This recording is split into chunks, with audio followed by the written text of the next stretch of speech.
Builder में एक open septic tank के अंदर तीन बच्चे शायद गिर गए थे, जिनमें से दो काफ़ी साल पहले विधानसभा के अंदर इसका क्वेश्चन उठा। सिक्योरिटी है ना यहाँ पे, बच्चों तक की सुरक्षा तक कोई आवारा कुत्तों का जैसे बोलो तो जीरो है, हाई लेवल का मेंटेनेंस लेते हैं। यहाँ पे सेप्टिक टैंक बने हुए हैं, वो बहुत ह्यूज विशाल का सेप्टिक टैंक बने हुए हैं, जिनमें किनारे पूरे सरिये निकले हुए हैं और उसमें पूरा पानी इकट्ठा है उसके अंदर। तो अगर कोई भी बच्चे वगैरह यहाँ पे, मजदूर के बच्चे भी खेलते हैं, यहाँ पे बच्चे उससे भी जाते हैं, कोई भी उधर पे जाते हुए एक्सीडेंटली बर्बादी थी। हम एक अपना सा मकान लेने वाले कानून को क्या चाहते हैं, हमने अपने पूरी जमा।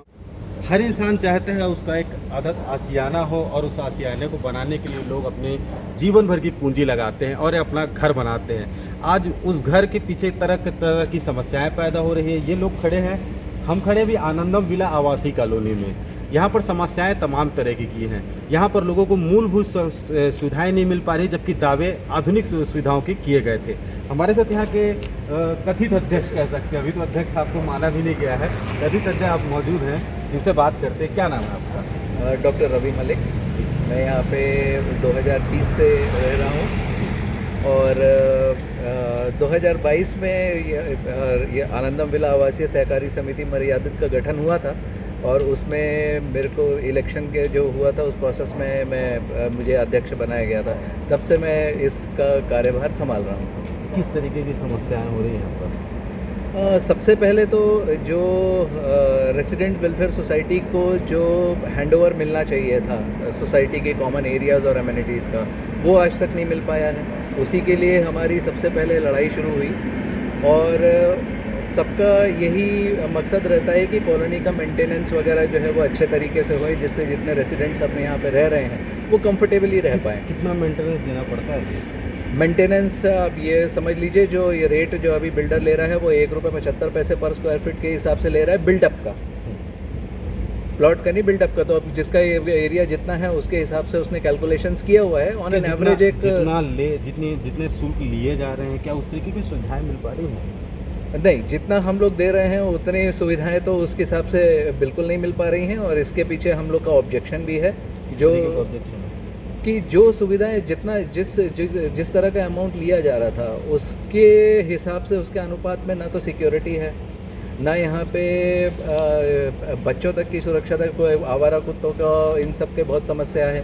मच्छर वगैरह इतनी ज़्यादा रहते हैं। आज अपन जब बात करते हुए खड़े तो मच्छर मार रहे हैं इधर पे, इनसे भी यहाँ पे फॉगिंग वगैरह तक नहीं होती है रेगुलर बेसिस के ऊपर।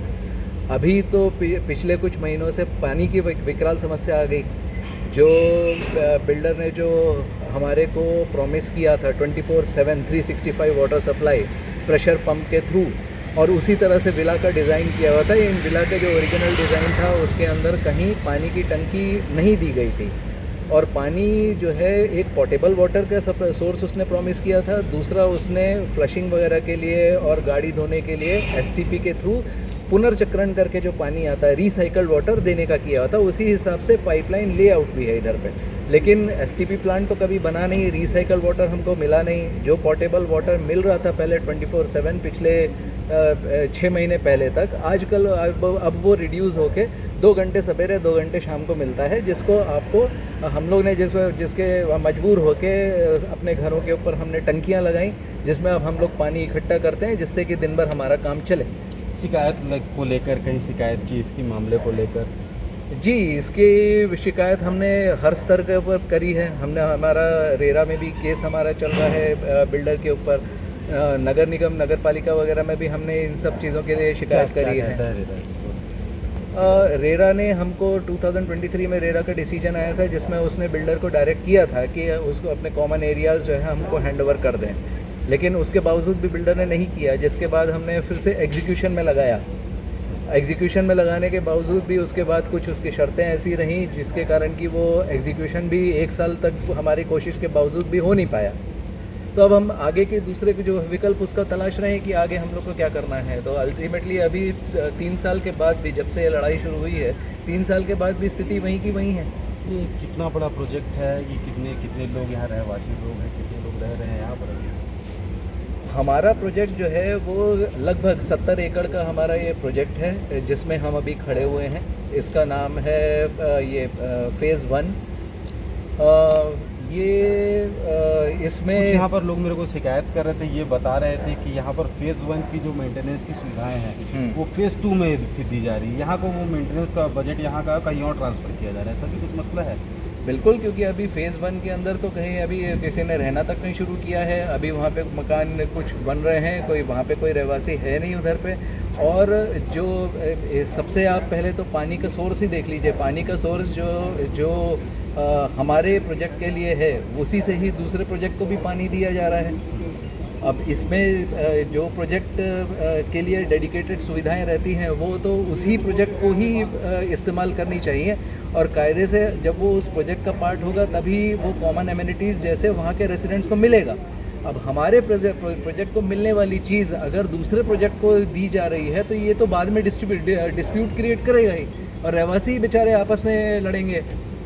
उनको मालूम भी नहीं होगा कि ये किस तरह से ये क्यों हो रहा है ये वाली चीज़। तो ये गलत है, ये नहीं होना चाहिए था। इसको प्रशासन को इसको आगे आके इसको रोकना चाहिए। एक सरकारी ज़मीन को भी लेकर मसला उठ रहा है, किस तरीके का मसला है? देखिए, इस आनंदम वर्ल्ड सिटी के जो फ़ेज़ 1 और फ़ेज़ 2 के जो 2 प्रोजेक्ट हैं, इसके बीच में एक सरकारी ज़मीन का पट्टा है, जिसमें एक तालाब भी है। इनके विभिन्न इनके खसरे नंबर हैं इनके। इसको लेके हमने रेवेन्यू डिपार्टमेंट में भी शिकायत करी थी, और उसका मकसद ये था कि हमको क्लैरिटी चाहिए कि अल्टीमेटली हमारी कॉमन एमिनिटीज़ में है क्या। जैसे अभी जो हमारे प्रोजेक्ट के अंदर एक मंदिर प्रॉमिस किया गया था, वो मंदिर जिस जगह के ऊपर बना हुआ है, हमें ऐसा लगता है कि वो मंदिर जो है शासकीय भूमि के ऊपर बना है। हमारे मांगने के ऊपर भी बिल्डर ने आज तक हमारे को उस मंदिर का लेआउट अप्रूव्ड जो भी कराया होगा, क्योंकि कोई भी बिल्डिंग बनती है उसका टाउन एंड कंट्री प्लानिंग से अप्रूवल होना ज़रूरी है। तो एक लॉजिकल बात है कि मंदिर अगर बना है तो उसका भी TNCP होगा, तो वो कहाँ है, वो उन्होंने आज तक जो प्रोड्यूस नहीं किया। तो इसलिए शक के घेरे में आता है कि वो जो बना हुआ है वो क्या प्रोजेक्ट की भूमि में है, और प्रोजेक्ट की भूमि में नहीं है तो वो कहाँ है, फिर तो शासकीय भूमि में होगा। अगर प्रोजेक्ट में हमारे प्रोजेक्ट में नहीं है तो फ़ेज़ 2 में होगा, या तो फिर अगर उसमें भी नहीं है तो फिर शासकीय भूमि के ऊपर होगा। तो अगर वो हमारी भूमि में नहीं है तो वो हमारे को हमारी कॉमन एमिनिटीज़ जैसे मिल कैसे सकता है। बिल्कुल एक बड़ा मसला है ये, जो जिस तरीके से बिल्डरों का आतंक मचा हुआ, बिल्डर सरकारी ज़मीनों पर जिस तरीके से कब्जा करते जा रहे हैं, यह महज एक जगह का मसला नहीं है, यह पूरे रायपुर राजधानी का ये मसला है कि बिल्डर ज़मीन में सरकारी ज़मीनों पर बेजा कब्जा करते जा रहे हैं, और कुछ जगह हालात बद से भी बदतर हैं। सुप्रीम कोर्ट की एक अलग गाइडलाइन है इसको लेकर। सुप्रीम कोर्ट ने तल्ख लहजों पर इन बिल्डरों की मनमानी पर लगाम लगाने की कोशिश की थी, मगर उसके बाद भी इस बिल्डरों पर कोई कसावट नज़र नहीं आती। एक मसला और भी था जिस पर एक बात चल रही थी कि जिसमें अभी क्लब वगैरह का, जिसमें आप शायद केस भी जीत कर आए हैं हाईकोर्ट में, क्या मामला है वो? मामले बहुत सारे हैं। मैं तो बहुत अपना शुभ नाम बताइए। मेरा नाम मुकेश बजाज है। मैं आनंदम में रहता हूँ 2018 से। मैंने 2014 में विला लिया था। बड़ी मुश्किल से मैंने 2018 में, मतलब शुरू से यही के बाद बिल्कुल, जब 18 में जब मैंने विला लिया तो बहुत मुश्किल से मैंने लिया, आसानी से मुझे नहीं मिल पाया। और जितनी भी प्रोमिसेस थी अभी इधर आ जाइए। जितनी भी प्रोमिसेस थी इनकी बर्बरी थी। हम एक अपना सा मकान लेने वाले कानून को क्या करेंगे? हमने अपने पूरी जमा पूंजी से एक मकान ले लिया, बर्बरी सारी बातें होती गई। मेंटेनेंस के नाम पे आप जैसे बोलो तो जीरो है। हाई लेवल का मेंटेनेंस लेते हैं, लेकिन मेंटेनेंस के नाम पे जीरो है। यहाँ किसी भी प्रकार की कोई सुविधा नहीं। कोई कुछ भी कहे कि सिक्योरिटी का, मैं कहता हूँ नील है सिक्योरिटी। जितनी बड़ी सोसाइटी है, जितने लोग यहाँ रहते हैं और जितने बच्चे और लेडीज़, जवान, बूढ़े हैं, सिक्योरिटी जीरो है। पानी 24 घंटे, पानी ख़त्म है, सफाई जीरो है, मच्छर के नाम पे खूब है, सांप यहाँ निकलते, मेंटेनेंस के नाम पे टोटल जीरो। उसके बाद लंबा चौड़ा मेंटेनेंस का हिसाब किताब है। बिल्कुल केस पे केस करके रखते हैं। मेरे साथ तो इतना तक हो चुका है कि मैंने बिल्डर के ऊपर केस किया था, तो बिल्डर और बिल्डर के कुछ सहयोगियों ने मुझे बॉयकॉट किया, ग्रुप से निकाला है, और ये कहा गया कि जब तक बिल्डर से आप केस नहीं उठाओगे, आपके ऊपर हम कार्रवाई करते रहेंगे। बिल्कुल ये एक बड़ा मसला है। बड़ी बड़ी कॉलोनियाँ बनी है, राजधानी रायपुर का मसला है। बड़े बड़े कॉलोनी, बड़े बड़े पॉश यहाँ पर घर बने, उसके बाद भी हालात बद से बदतर है।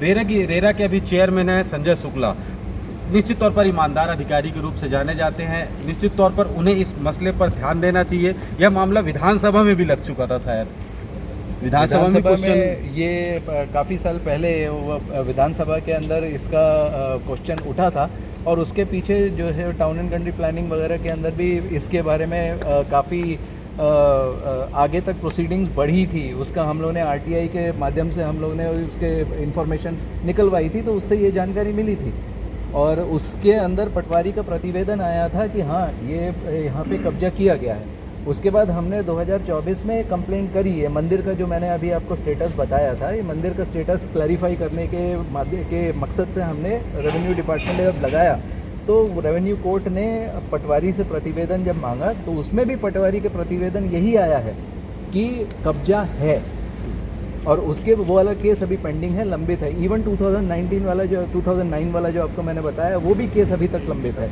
अभी तक वो उसका डिसीजन नहीं आया। तो दो केसेस जो हैं वो चल ही रहे हैं। इसके ऊपर तो क्लैरिटी जो है प्रशासन को जितनी जल्दी हो सके देना चाहिए, जिससे कि हम लोग भी मेंटली फ्री हो पाएँ। जो स्थिति है वो पता चल सके कि ये भाई मंदिर कहाँ है, ये जो रोड रास्ते हैं वो किसके हैं, वो उसको किस तरह से कौन मेंटेन करेगा, इन सब की क्लैरिटी आ जाएगी उसको जैसे ही ये सब चीज़ें गवर्नमेंट। अभी थोड़े दिनों पहले एक खबर हम लोग ने न्यूज़पेपर में पढ़ी थी जहाँ पे शायद रामनगर में एक ओपन सेप्टिक टैंक के अंदर 3 बच्चे शायद गिर गए थे, जिनमें से 2 की मौत हो गई थी। बहुत दुखद घटना थी। तो उसके बाद फिर हम लोग ने ये सोचा कि भाई हम भी अपने कॉलोनी का वो जायज़ा लें कि भाई यहाँ हमारी कॉलोनी के अंदर इस तरह की कोई जगह तो नहीं है जहाँ पे किसी को ख़तरा हो। और एक्चुअली जब हम लोग ने इसको जब एक्सप्लोर किया तो देखा कि जहाँ पे सेप्टिक टैंक बने हुए हैं वो बहुत ह्यूज विशाल का सेप्टिक टैंक बने हुए हैं जिनमें किनारे पूरे सरिये निकले हुए हैं और उसमें पूरा पानी इकट्ठा है उसके अंदर। तो अगर कोई भी बच्चे वगैरह यहाँ पे मजदूर के बच्चे भी खेलते हैं, यहाँ पे बच्चे दूसरे भी जाते हैं, कोई भी उधर पे जाते हुए एक्सीडेंटली के, और रात के समय इवन जो यहाँ पे कुत्ते वुत्ते भी अब जो जानवर वगैरह भी जाते हैं वो खूब अंधेरे में और वो खुले के अंदर तो एक्सीडेंट्स होने की तो पुरजोर चांसेस हैं। तो अगर मेरा कहना ये है कि अगर आपने कोई चीज़ कंस्ट्रक्शन करा रहे हो तो जो बेसिक सेफ्टी का तो आपको ध्यान रखना ही पड़ेगा। अगर वो अधूरा भी है तो आप उसको प्रॉपरली उसको कवर करिए या फिर वहाँ पे कोई बैरियर लगाइए जिससे कि कोई वहाँ पे आना जाना नहीं हो सके, और एक निश्चित समय सीमा के अंदर उसको प्रॉपरली उसको कंप्लीट करिए। कोई भी सेप्टिक टैंक कहीं पे भी एक खुला नहीं रहता है, उसको बंद होना चाहिए। और वो कितनी ज़्यादा ये ग्रेव कंडीशन क्रिएट कर सकता है ये तो अपन ने 2-4 दिन पहले देख ही लिया। कुल सवाल अनेक हैं मगर जवाब देने वाले जिम्मेदार अधिकारी नज़र नहीं आते। इस पूरे मसले पर निश्चित तौर पर ध्यान देना चाहिए और जिस तरीके से यह रहवासी परेशान हो रहा है उन्हें उनकी सुविधाएं दे दी जानी चाहिए। सुशांत गौतम, रायपुर।